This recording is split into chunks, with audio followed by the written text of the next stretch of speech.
Today we're looking at a video from Imran Hussein, who I've looked at before, and it's called Why Some Atheists Don't Accept Islam, the Real Obstacle. And because I have this extension to show the tags, I noticed that he has Muhammad Hijab and Ali Dawa in the tags, despite this video having nothing to do with them whatsoever. I think there might be a little bit of algorithm finagling going on there. Hey, if it works, I guess. Although from the view count, I'm not sure it works. So he's going to tell us why we don't accept Islam, what the real obstacle is. And I'm sure it's going to be completely accurate and honest and involve no failed attempts at mind reading whatsoever. Assalamu alaikum, I hope everyone is well. So in this video, I want to share with you what I believe is the number one reason as to why more atheists aren't coming to Islam.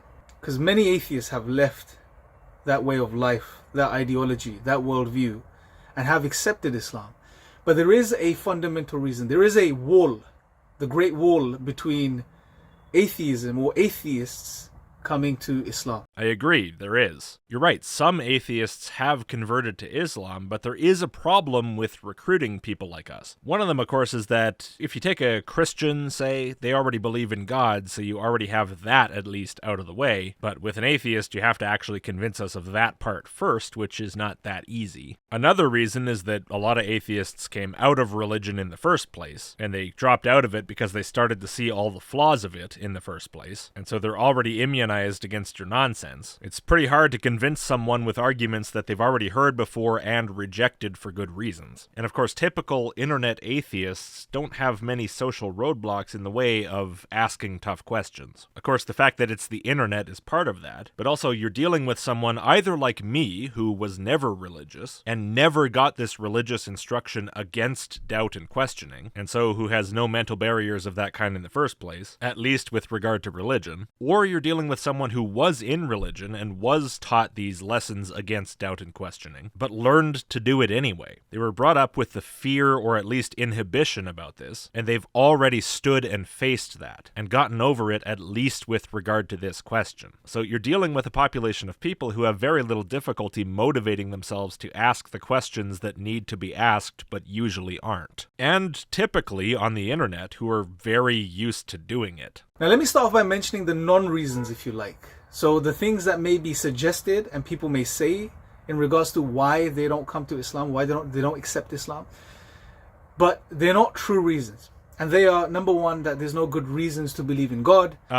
Okay. You don't explain why you think that's not a real reason, but if your reason for saying that is that you think there are in fact good reasons to believe in God, and therefore that can't be a valid reason not to believe in God, you've already missed the point, because what drives belief or a lack of belief or outright disbelief in a proposition is not the quality of the reasons in favor of that proposition. It's the quality of those reasons as perceived by the person hearing them. If a person holds a position, in this case of rejecting your claim, it's entirely possible that that person can hold that position with absolute sincerity, and that you in fact have good reasons and that they've heard them. So the point is, when an atheist tells you there are no good reasons to believe in God and that's why I'm an atheist, it's not relevant that you think there are good reasons, and it wouldn't be relevant if they were in fact good reasons. Because we're not talking about the reasons, we're talking about the person's understanding of them. That's what we refer to with regard to sincerely holding positions. Now, I understand the difficulty. I have this difficulty in reverse a lot. I oftentimes find myself thinking or even saying out loud in videos, this person can't possibly believe this based on these reasons. These reasons are awful. In fact, there's every good reason to think that these arguments that this, whatever, Christian, Muslim, that I'm arguing with, are utter garbage. And because there are such good reasons to reject it, like total internal inconsistency or outright disconfirmation by reality, whatever it is, surely this person can't find this compelling. It's an easy way of thinking to fall into because in my mind it's so completely obvious that what this person is saying makes no sense, and the reasons that I bring up to reject it make perfect sense and are completely obvious. But in most cases, ultimately I have to take a step back and realize, in reality I think this person just doesn't get it. I think this person really is sincere, no matter how good the reasons are in support of my position in this particular circumstance. That doesn't actually mean that this person doesn't believe believe what they're saying. It's an easy trap to fall into, thinking that everyone thinks like you do. I admit to being quite susceptible to it, and I admit to it being a struggle to dig myself out of it at times, and I admit to failing to do so at times, at least in a timely enough manner. But I'm afraid it has to be done if we care what's true. That there are no good reasons to believe that the Quran is from God. That from an existential perspective,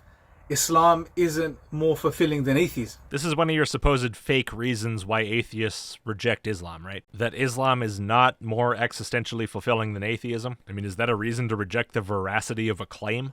No, that's Mafeel's thinking. I'm sure there are people who do that. Some. I don't know that I've ever actually encountered one. A person who says, the reason I don't believe Islam is true is because I like atheism better. It makes me feel better. I've definitely heard that in reverse. More than once. For a selection of those, you can go to my Islam playlist, which is far from comprehensive. I watch quite a few videos trying to figure out what I want to respond to, and I don't respond to the vast majority. Either way, though, again, if someone tells you that's their reason, you can say it's not a good reason, but that doesn't mean that's not their sincere reason. Whether somebody accepts a reason and whether it's actually a good one are two different things. Don't get them mixed up. The reality is, if you look at what Islam gives you existentially in regards to the meaning of life, the meaning behind suffering, the reality of this world, where we're going after death, it's very comprehensive. Yeah, well, that's you saying that it's not a good reason because you think, in fact, Islam is more existentially appealing than atheism, which is you doing what I just advised you not to do, which is assuming that a person cannot, not just should not, but cannot, hold a position based on a bad reason. Now, whether Islam really is more existentially fulfilling than atheism or not is really just a matter of taste. It's a matter of whether somebody likes what you offer more or less than they like what atheism offers. It's pure personal subjective opinion, and I personally have no opinion on this matter because I don't care at all. I'm not on the market for whatever's the most existentially fulfilling. How something makes me feel is meaningless. How well it aligns to reality is what matters. There is no other consideration, which is why I would agree that atheism makes me feel better, so I'm an atheist, is a terrible reason, but it's also why I would say that your reason for saying it's a terrible reason is a terrible reason. No, Islam actually makes you feel better. No, that's not why it's a terrible reason. It's not a terrible reason because they should prefer Islam over atheism. It's a terrible reason because your preferences don't dictate reality. How you feel has no bearing on the question of what is true about the universe. As I've discussed on my channel many times, atheism actually strips you away from these fundamental realities. It removes ultimate meaning. It removes objective morality. It removes a true sense of identity from an individual. None of those are implied by atheism. You can have all three if you want. The third one in particular is especially ridiculous. Your sense of identity seems to me to have nothing whatsoever to do with how the universe was created. That question is so remote from personal identity that to even treat them as related seems absurd in the extreme. So, what is the reason then? They just want to sin? Is that more of a Christian thing? No, it probably applies to Islam too, right? I'm gonna go with that. That's usually what it is. If Islam provides all of these answers, if Islam has good reasons for us, we have good reasons to believe that Islam is from God, then why is it that more atheists aren't coming to Islam? I don't know, man. Maybe you haven't done a real good job communicating your great, awesome reasons, because people seem to not think they're really all that great, myself included. If you think your reasons are really so hot, I think the response to people not accepting them would be to do a better job of putting them forth, because as it is, every time I respond to any of them, they sound like a joke. The number one reason that I've come across over the past decade or so is they simply do not want to submit to a higher power. This is a reason you've come across. What do you mean by you've come across it? Did people just not bend the knee when you told them to immediately? And so you went, oh, they just don't wanna. That's gotta be the whole reason. It boils down to this.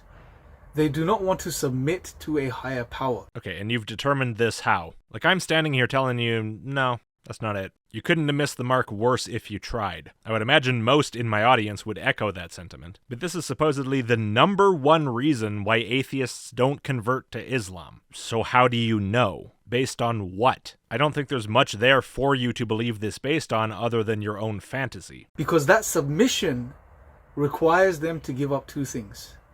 Number one, seeing themselves as a god, Oh, for fuck's sake. the creator of their own reality. The creator of their own reality. People who come out of religion tend to do so because they realize that whether they like it or not, reality does not back up their religious beliefs. And then they're sent down this long, difficult path of leaving their religion. These aren't people creating their own reality. These are people who've had their reality created for them by someone else, and then they come face to face with the actual reality that nobody can change. Creating our own reality, please. What do you think religion is? It's a reality somebody created because they didn't find the alternative to be existentially fulfilling. I prefer to live in the reality that exists, the only one there is, and which I did not make. That's the reality I live in, not some reality I've manufactured for myself. And in this reality, I'm the furthest thing from a god. I'm just a person getting along in the world, and that suits me just fine. I accept that role wholeheartedly. You're the one who rejects it, at least in part because it's not existentially fulfilling. Boo-hoo.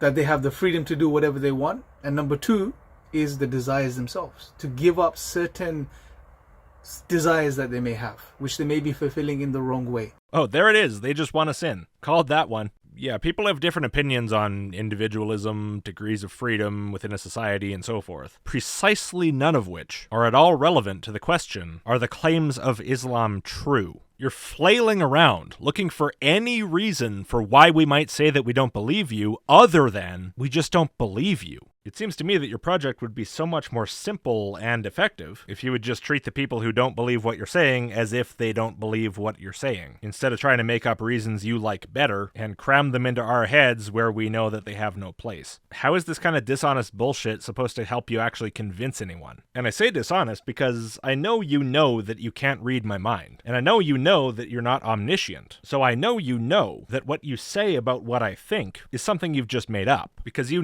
have no insight into my actual mind. These things you're saying are not based on some insight you have into my mental state. They're just propagandistic lies. And by the way, this is a false idea out there that Islam requires you to give up all your desires and become a monk. This is not true. You can fulfill your desires, but there is a framework within which you fulfill your desires. Yeah, I don't care. What Islam does or doesn't do has no relevance to the conversation, other than how well it accords with reality. That's relevant. This is it. This is the fundamental reason. They do not want to recognize or acknowledge a higher authority. They do not want to submit to that higher authority. They want to continue to do what they want to do. They want to continue to, in one way, worship themselves and do whatever they want, whatever they please, whenever they want. This is what it boils down to. Wow, that is quite the pile of assertions about the interior mental states of an entire group of other people. Do you have anything to back this up? Anything at all? So the real challenge is, and here's the challenge. I mean, most atheists don't even want to recognize this is what's going on. It's the level of arrogance. You have the nerve to speak of the arrogance of other people while you're sitting there claiming to possess impossible knowledge of the mental states of other people. You're sitting there dictating to us what we think and what our reasons are for what we say our position is, and asserting that you know that our stated reasons for why we reject your claims are nothing more than outright lies to give ourselves an excuse to engage in immoral behavior. And all of this based on nothing more, apparently, than you've just decided that this is so. It's true because you say so. And you're calling us arrogant. The level of projection is staggering. And by the way, when I mention this, when I even say most atheists, I'm still speaking about most atheists from a particular group of atheists. You know, the ones that we normally find online. Oh good, slightly narrow down the group of people you're arrogantly presuming to know better than they know themselves. That'll make it better, somehow. Many people out there, and like I said, many of these so-called atheists, or people that may associate with atheism, have accepted Islam, are coming towards Islam.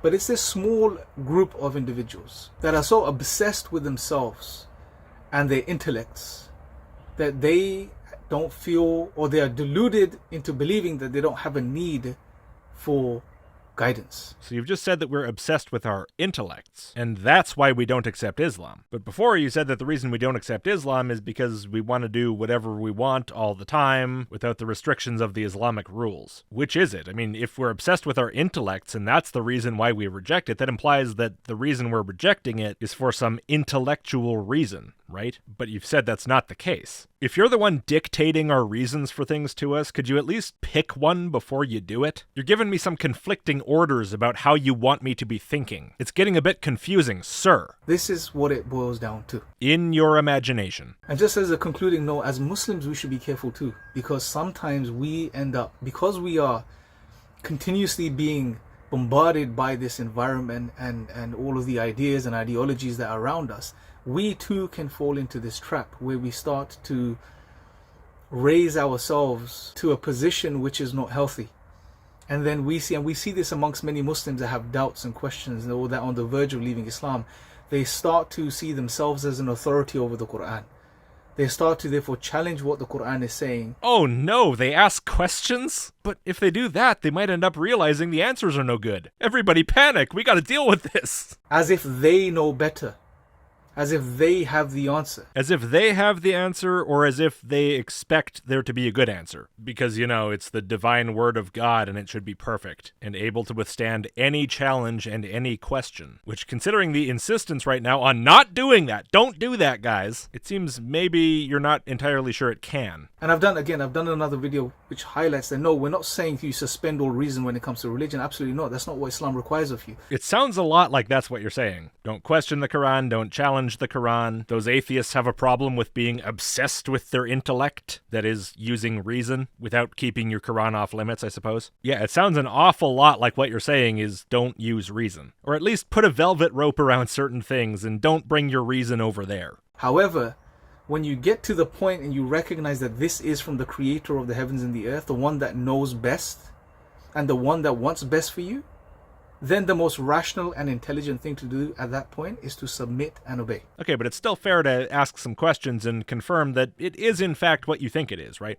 If, when we decide that something is from the creator of the universe, we're going to submit and obey, that's a pretty big commitment. We're going to want to make really sure that what we're submitting to and obeying is, in fact, from the creator of the universe, yes? I mean, there are all kinds of books out there and all kinds of religious claims out there that claim to be from the creator of the universe, but according to you, are not. We don't want to just take someone's word for it when they say, yeah, this one's from the creator of the universe. You should submit to this and obey it. Because we might be submitting to and obeying something that's not from the creator. We might just be submitting to and obeying some other person. And so when we're presented with something like this, even if we already believe it, we maybe occasionally want to take a step back and just make sure. Challenge it. Question it. Use our intellect. Use our reason. If we think this is really from the creator of the universe, none of that is going to have any negative outcome because it will be confirmed by that process that that is in fact what it is. There's no danger in that if it's really true. The danger is in putting that velvet rope around it and making it off limits, because we could risk, if we do that, submitting to and obeying another human being instead of the creator of the universe. And that would be dangerous, right?